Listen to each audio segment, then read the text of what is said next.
மாணவர்களை சுபாஷ் மெட்ரிக் மேல்நிலைப் பள்ளியின் ஆன்லைன் வகுப்பிற்கு உங்களை வரவேற்கிறேன். இன்றைக்கு நாம் 8ஆம் வகுப்பில் இயல் 5 இலக்கணம் பார்க்க போகிறோம். சரிங்களா? சென்ற வகுப்பில் உள்ள ஹோம்ஒர்க்லாம் எழுதிட்டிங்களா? ஹோம்ஒர்க்லாம் கரெக்டாக முடிச்சிருங்க. சரிங்களா? அடுத்து பாருங்கள், நம்ம இலக்கணம் பார்க்குறோம். தொகைநிலை, தொகாநிலை தொடர்கள். தொகைநிலை, தொகாநிலை தொடர்கள். தொகைநிலை, தொகைநிலைனா என்ன அப்படின்னா தொக்கி வருதல், அதாவது மறைந்து வருதல். தொகாநிலைனா வெளிப்பட்டு வருதல். என்ன மறைந்து வருதல், வெளிப்பட்டு வருதல்? இலக்கணத்தில் உருபுகள் மறைந்து வரக்கூடியது, வெளிப்பட்டு வரக்கூடியது தான் நம்ம என்ன செய்ய போகிறோம், பார்க்க போகிறோம். என்னென்ன உருபுகள் அப்படிங்கிறதெல்லாம் நம்ம பார்க்கலாம். சரிங்களா? சரி பாருங்கள், ஒரு எழுத்து தனித்து நின்றோ பல எழுத்துக்கள் தொடர்ந்து நின்றோ பொருள் தருவது சொல். இல்லைங்களா? உங்களுக்கு சென்ற வகுப்புகளெல்லாம் நான் சொல்லியிருக்கேன். சொல்னா என்ன? ஒரு எழுத்து தனித்து நின்று பொருள் தந்தாலும் பல எழுத்துக்கள் சேர்ந்து நின்று பொருள் தந்தாலும் அதை நம்ம சொல் அப்படின்னு சொல்கிறோம். ஒரு எழுத்து தனித்து அப்படிங்கிறது பூ. பூன்றது நமக்கு மலர் அப்படின்ற பொருளை தருகிறது. சரிங்களா? அதே போன்று மலர் விழி, அது பல எழுத்துக்கள் சேர்ந்து நின்று நமக்கு பொருள் தருகிறது. சரிங்களா? சொற்கள் பல தொடர்ந்து நின்று பொருள் தருவது சொற்றொடர். அதே போன்று எழுத்து சேர்ந்து நின்று பொருள் தருவது சொல், பல சொற்கள் சேர்ந்து நின்று பொருள் தருவது சொற்றொடர், அதாவது தொடர். அந்த சொற்களின் தொடர் அல்லது தொடர் என்பதையும் அறிவோம். பாருங்க, பால் பருகினான், வெண்முத்து.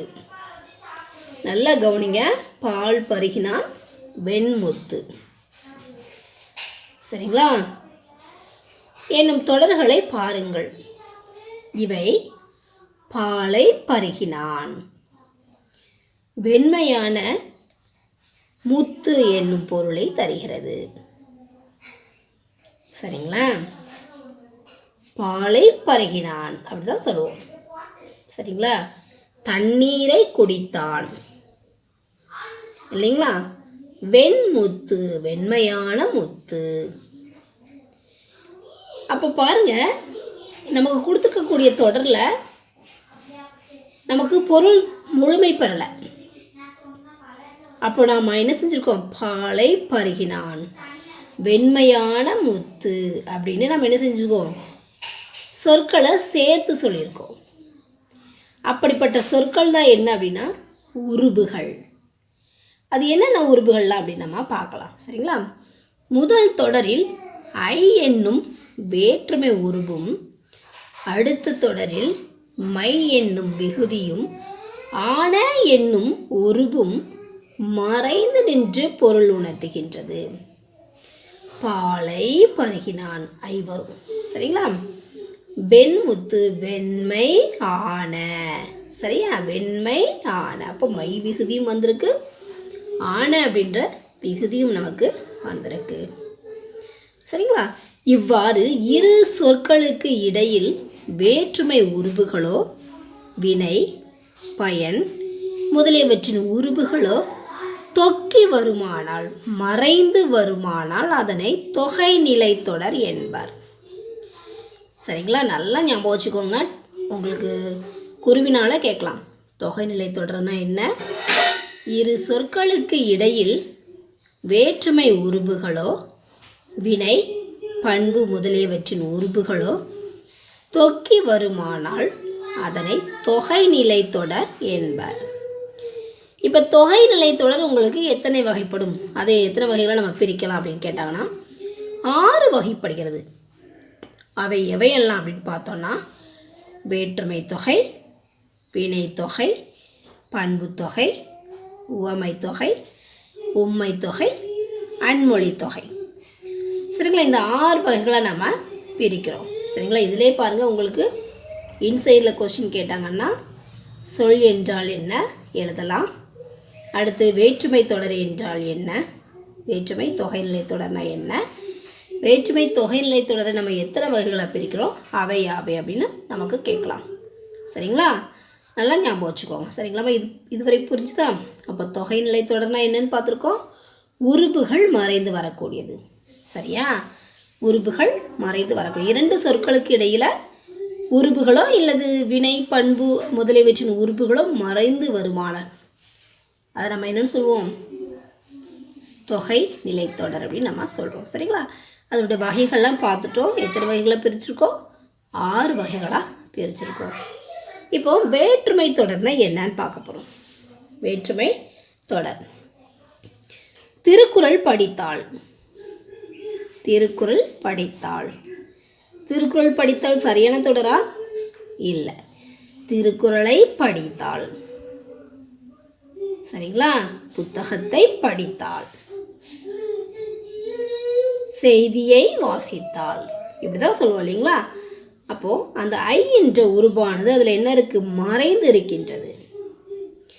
இத்தோடு திருக்குறளை படித்தாள் என விரிந்து நின்று பொருள் தருகிறது.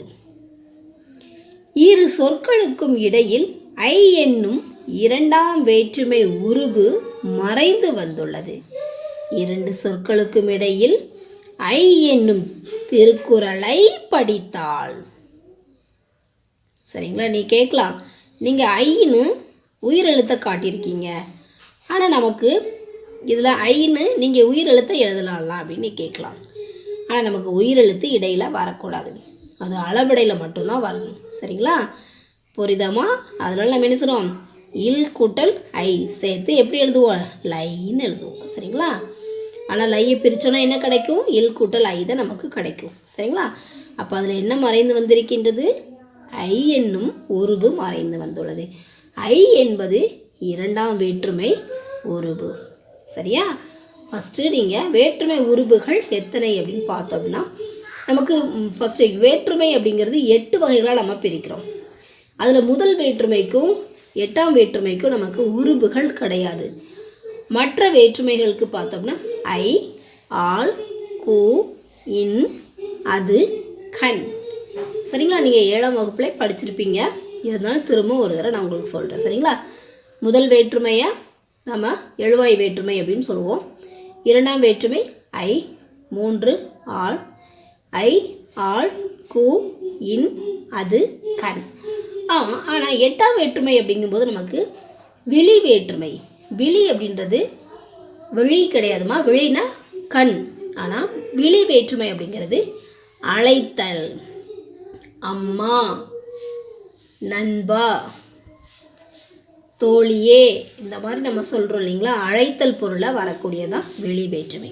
சரிங்களா, சரி பாருங்கள், இப்போது ஐன்றது எந்த வேற்றுமை சொல்லிட்டேன், 2ஆம் வேற்றுமை உருபு. 2ஆம் வேற்றுமை உருபு மறைந்து வந்துள்ளது. இவ்வாறு இரு சொற்களுக்கு இடையில் வேற்றுமை உருபு மறைந்து வந்து பொருள் தந்தால் அதனை வேற்றுமை தொகை என்பர். சரிங்களா, 2 பொருட்களுக்கு இடையில் வேற்றுமை உருபு மறைந்து வந்து பொருள் தந்திருக்கறனால நம்ம என்னன்னு சொல்கிறோம், வேற்றுமை தொகை.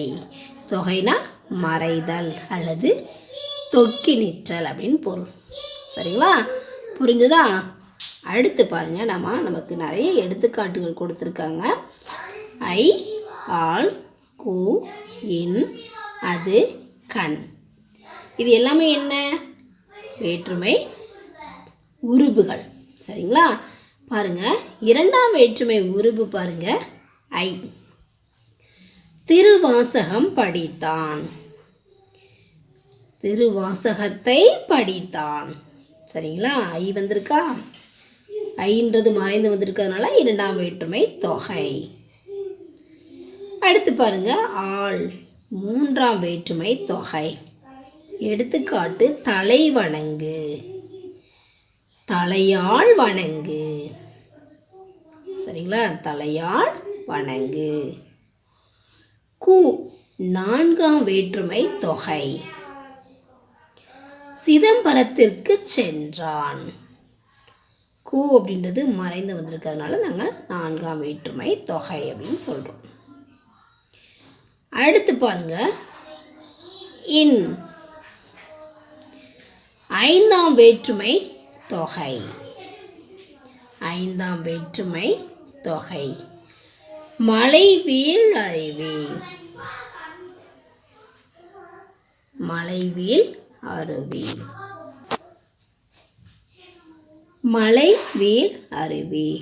மலையின் வீழ் அருவி. அது மலையிலிருந்து விழக்கூடிய அருவி. அடுத்து ஆறாம் வேற்றுமை தொகை. அது கம்பர் பாடல். கம்பரது பாடல். அடுத்து ஏழாம் வேற்றுமை தொகை. கண். மலைக்கண் குகை. மலைக்கண் குகை. சரிங்களா?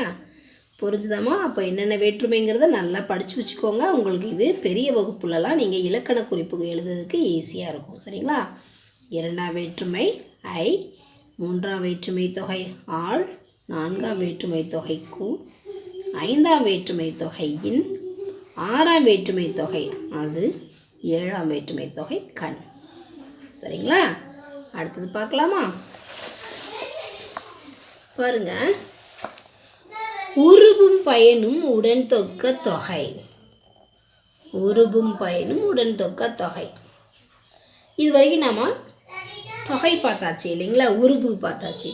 இப்போ உருபும் பயனும் உடன் தொக்க தொகைனா என்ன? இது பணத்தை கொண்ட பை.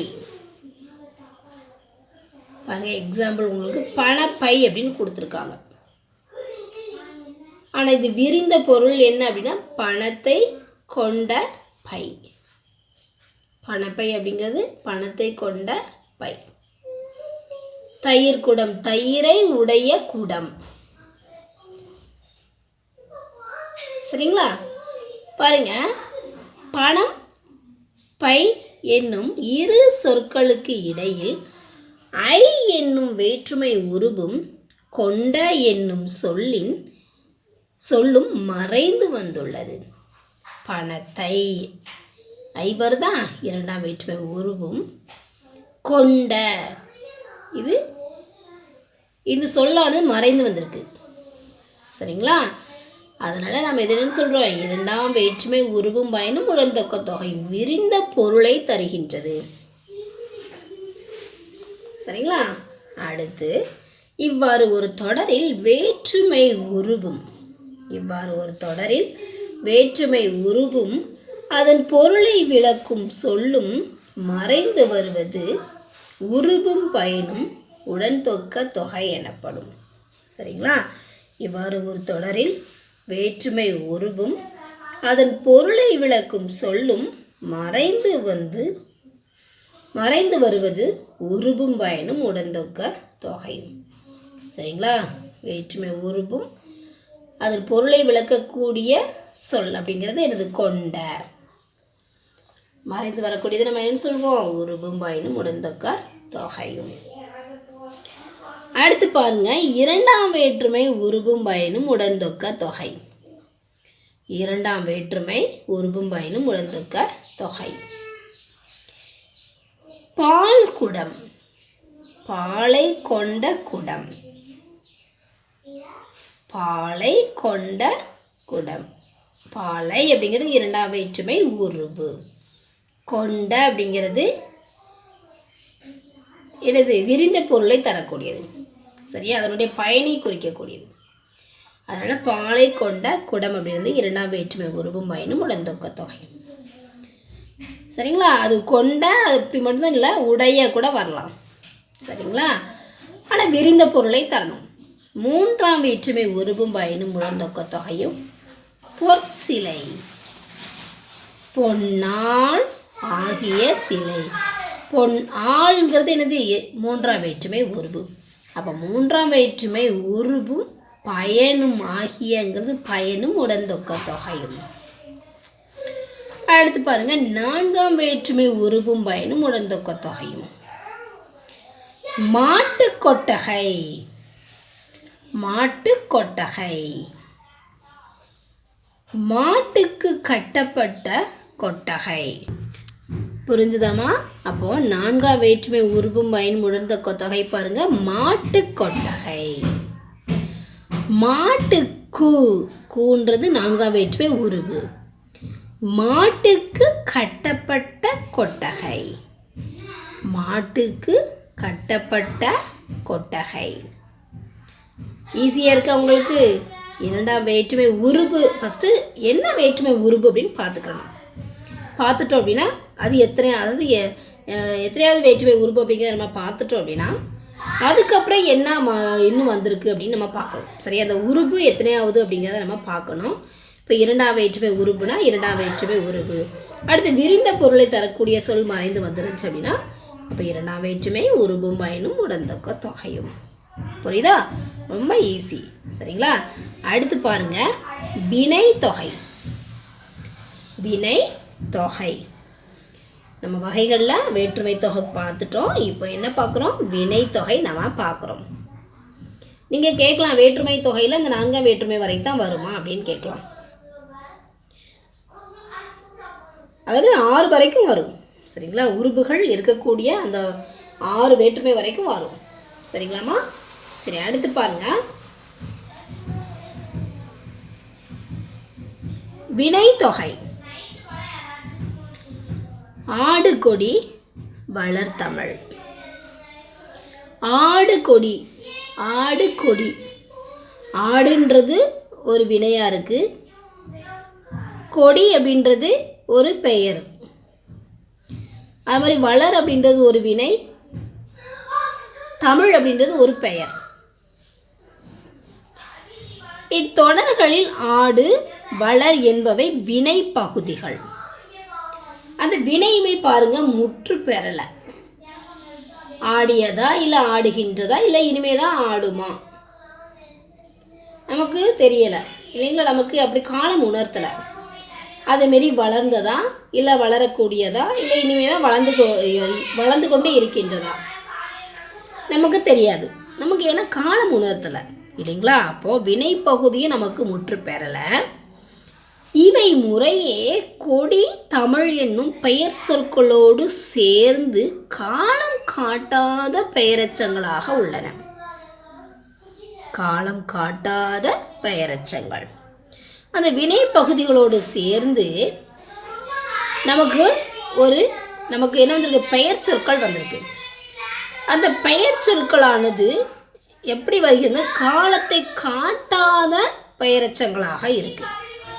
காலத்தை காட்டாத பெயரெச்சங்களாக இருக்கு. அதாவது காலம் காட்டும் இடைநிலைகள் தொக்கி உள்ளன.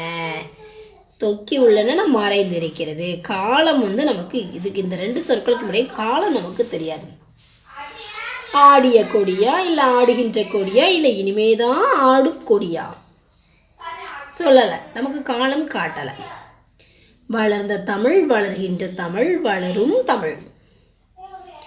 அப்போ அந்த இடைநிலைகள்ங்கிறது காலம். இடைநிலைன்னு என்னது? இறந்த காலம், நிகழ்காலம், எதிர்காலம். அந்த இடைநிலைகளானது நமக்கு என்ன செஞ்சிருக்கு? மறைந்து வந்துள்ளன. மேலும் இவை முறையே ஆடிய கொடி, ஆடுகின்ற கொடி, ஆடும் கொடி எனவும் வளர்ந்த தமிழ், வளர்கின்ற தமிழ், வளரும் தமிழ் எனவும் முக்காலத்திற்கும் பொருந்தும்படி பொருள் தருகின்றது. முக்காலம்ன்றது இறந்த காலம், நிகழ்காலம், எதிர்காலம். 3 காலத்திற்கும் பொருந்துமாறு நமக்கு என்ன செய்த பொருள் தருகின்றது. சரியா? 3 காலத்துக்கும் பொருந்தது இல்லையாமா? நம்ம 3 காலத்துக்கும் அதை பிரிக்கலாம். ஆடிய கொடி, ஆடுகின்ற கொடி, ஆடும் கொடி. வளர்ந்த தமிழ், வளர்கின்ற தமிழ், வளரும் தமிழ். அப்போ நம்ம 3 காலத்துக்கும் என்ன செய்யலாம்? அதை பிரிக்கலாம். பொருள் தரும்படி நம்ம என்ன செய்யலாம்? அதை பிரித்து கொள்ளலாம். இவ்வாறு காலம் காட்டும் இடைநிலையையும் பெயரச்ச விகுதியும் மறைந்து வரும் பெயரச்சத்தை வினை தொகை என்பர். புரியுதாமா? காலம் காட்டக்கூடிய இடைநிலைகள் மறைந்து வந்திருக்கு. அது என்னது? 3 காலங்களும் மறைந்து வந்திருக்கு. அதான் இடைநிலை. பெயரச்ச விகுதியும் மறைந்து வந்திருக்கின்றது. இதில் என்ன இருக்குது? இந்த பெயரிலிருந்து என்ன முற்று பெறாமல் எச்சமாக இருக்கின்றது. அந்த விகுதியும் நமக்கு மறைந்து வந்துள்ளது. அதனால் நம்ம என்ன சொல்கிறோம்? வினை தொகை என்போம். ஒன் வேர்ட்ஸில் கேட்பாங்க, பார்த்துக்கோங்க. காலம் கறந்த பெயரெச்சம் வினை தொகை. காலம் கறந்த பெயரெச்சம் வினை தொகை. சரியா? அடுத்து பார்க்கலாமா? பண்பு தொகை. பண்பு தொகை பாருங்க, நம்ம ஏற்கனவே நீங்கள் சென்ற வகுப்புகளில் பண்பு பெயர் பார்த்துருக்கீங்க. பண்பு பெயர் எவற்றின் அடிப்படையில் வெளிப்படும்? நிறம், சுவை, அளவு, வடிவம். நிறம் செம்மையான அல்லது கருமை. சுவை இனிப்பு, இனிமையான. அளவு பெரிய அல்லது சிறிய. பாருங்க, பண்பு தொகை.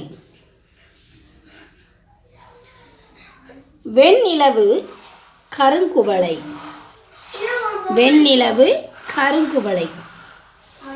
இத்தொடர்களில் வெண்மை, கருமை என்னும் பண்புகள் நிலவு, குவளை என்னும் பெயர் சொற்களை தழுவி நிற்கின்றன. வெண்மை, கருமை என்னும் பண்புகள் நிலவு, குவளை என்னும் பெயர் சொற்களை தழுவி நிற்கின்றன. வெண்ணிலவு, வெண்ணிலம்னா வெண்மையான நிலவு. கருங்குவளை, கருமையான குவளை மலர். குவளை அப்படின்றது மலர், குவளை மலர். சரியா? பாருங்க, ஆன, ஆகிய என்னும் பண்பு உருபுகள் மறைந்து நிற்கின்றன. வெண்மை கூட்டல் நிலவு, வெண்மையான நிலவு.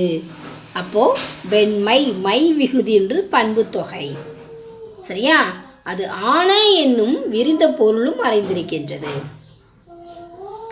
அடுத்து கருங்குவளை, கருமையாகிய குவளை. கருமை, மை விகுதி பண்பு தொகையும். அடுத்து ஆகிய என்னும் சொல்லும் என்ன செஞ்சிருக்கு? அதில் மறைந்து வந்துள்ளது. வெண்மையான நிலவு, கருமையாகிய குவளை என்னும் பொருட்களை தருகின்றன. வெண்மையான நிலவு, கருமையாகிய குவளை என்னும் பொருளை தருகின்றது. இவ்வாறு பண்பு பெயருக்கும் அது தழுவி நிற்கும் பெயர் சொல்லுக்கும் இடையே ஆன, ஆகிய என்னும் பண்பு உருபுகள் மறைந்து வருவது பண்பு தொகை. குருவினால கேட்பாங்க, பண்பு பெயருக்கும், பண்பு பெயர் அப்படின்றது மை விகுதி. சரிங்களா? அது தழுவி நிற்கும் பெயர் சொல்லுக்கும் இடையே ஆன, ஆகிய என்னும் பண்புருபுகள் மறைந்து வருவது பண்பு தொகை. வெண்மையான நிலவு. வெண்மை அப்படின்றது பண்பு தொகை இல்லையா? பண்பு பெயர். அது தழுவி நிற்கும் பெயர் சொல்றது நிலவு. அப்போ வெண்மை ஆன. அப்போ பெயருக்கும், அந்த பண்பு பெயருக்கும் பெயர் சொல்லுக்கும் இடையில் ஆன என்ற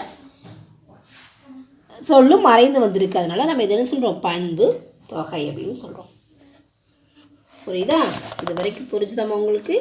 சரி, அடுத்து பாருங்க. இரு பெயரொட்டு பண்பு தொகை. இரு பெயரொட்டு பண்பு தொகை. பனை மரம். இத்தொடர் பனையாகிய மரம் என விரியும். அதுல மரம் அப்படின்றது பொது பெயர்.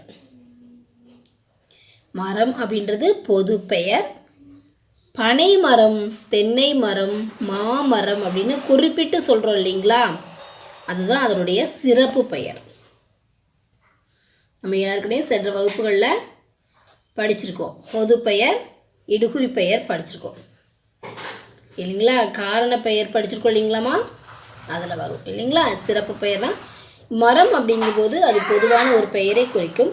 அதில் குறிப்பிட்டு அதனுடைய பெயரை சொன்னோம் அப்படின்னா, இப்போ மாமரம், தென்னை மரம், பனை மரம் அப்படின்னு நம்ம குறிப்பிட்டு சொன்னோம் அப்படின்னா அதுதான் அதனுடைய சிறப்பு பெயர். பாருங்க, இத்தொடர் பனையாகிய மரம் என விரியும். மா மரம் என்பது பொதுப்பெயர். பனை என்பது மரங்களுள் ஒன்றனை குறிக்கும் சிறப்பு பெயர். மரம் அப்படிங்கும்போது பொதுவாக எல்லா மரங்களையும் குறிக்கும். அதில் பனை மரம் அப்படின்றது பனை மரத்தை மட்டும் குறிக்கக்கூடியது. அதனால் அதை நம்ம என்னன்னு சொல்கிறோம்? சிறப்பு பெயர் அப்படின்னு சொல்லுவோம். சரிங்களா? இவ்வாறு சிறப்பு பெயர் முன்னும், சிறப்பு பெயர் முன்னும், பொது பெயர் பின்னும் நிற்க. பொது பெயர்ன்றது மரம், பின்னும் நிற்க இடையில் ஆகிய என்னும் பண்புருபு. பனையாகிய மரம், தென்னையாகிய மரம், ஆகிய என்னும் உருபு மறைந்து, பண்புருபு மறைந்து வருவதை நம்ம இருபெயரிட்டு பண்பு தொகை. எடுத்துக்காட்டு நான் சொல்கிறேன். சாரை பாம்பு. பாம்புன்றது பொது பெயர், சாரை அப்படின்றது அதனுடைய சிறப்பு பெயர். சரிங்களா? அப்போ சிறப்பு பெயர் முன்னும் பொது பெயர் பின்னும் அமைந்திருப்பது இரு பெயரொட்டு பண்பு தொகை. புரியுதா? சரி, நீங்கள் இப்போ இந்த வகுப்பில் நான் உங்களுக்கு நடத்தின வரைக்கும் நீங்கள் நல்லா வாசித்து பாருங்கள். அப்புறம் இதில் வரக்கூடிய வினாக்களை தமிழ் நோட்டில் எழுதுங்க. சரிங்களா? நன்றி மாணவர்களே. வேண்டிய கொஸ்டின் என்னன்னா, சொல் என்றால் என்ன, எடுத்துக்காட்டு தருக. சரிங்களா? சொல் என்றால் என்ன, அதை மட்டும் படிச்சுக்கோங்க. சரிங்களா? அடுத்து வேற்றுமை தொகை என்றால் என்ன, அதனுடைய வகைகள் யாவை. சரிங்களா? இது வரைக்கும். அடுத்தது பாருங்க. தொகைநிலை தொடர் என்றால் என்ன, அதனுடைய வகைகள். அடுத்து வேற்றுமை உறுப்புகள் யாவை. சரிங்களா? இது வரைக்கும் படிச்சுக்கோங்க. அடுத்து உருபு பயனும் உடன்தொக்க தொகை என்றால் என்ன. சரிங்களா? ஒரு எக்ஸாம்பிள் எழுதிக்கோங்க. ஏதாவது ஒரு எடுத்துக்காட்டு கண்டிப்பாக படிக்கணும். அடுத்து வினைத்தொகை என்றால் என்ன, எடுத்துக்காட்டு இது. சரிங்களா? அடுத்து பண்பு தொகை என்றால் என்ன, எடுத்துக்காட்டு தருக. ஏதாவது ஒரு எடுத்துக்காட்டு. இது இப்போதைக்கு நீங்கள் படிக்கிறதுக்கு தான். சரிங்களா? உங்களுக்கு எழுதுறதுக்கு நான் சொல்கிறேன். மீதி உள்ள இருக்கு இல்லையா, அதை முடிச்சுட்டு நான் உங்களுக்கு, அதாவது தொகைநிலை தொடர் இருக்கு இல்லையாமா, அதை முடிச்சுட்டு உங்களுக்கு நான் தமிழ் நோட்டில் எழுத சொல்கிறேன். இப்போ இதை மட்டும், இந்த வினாக்கள்லாம் படிச்சுக்கோங்க. சரிங்களா? நன்றி.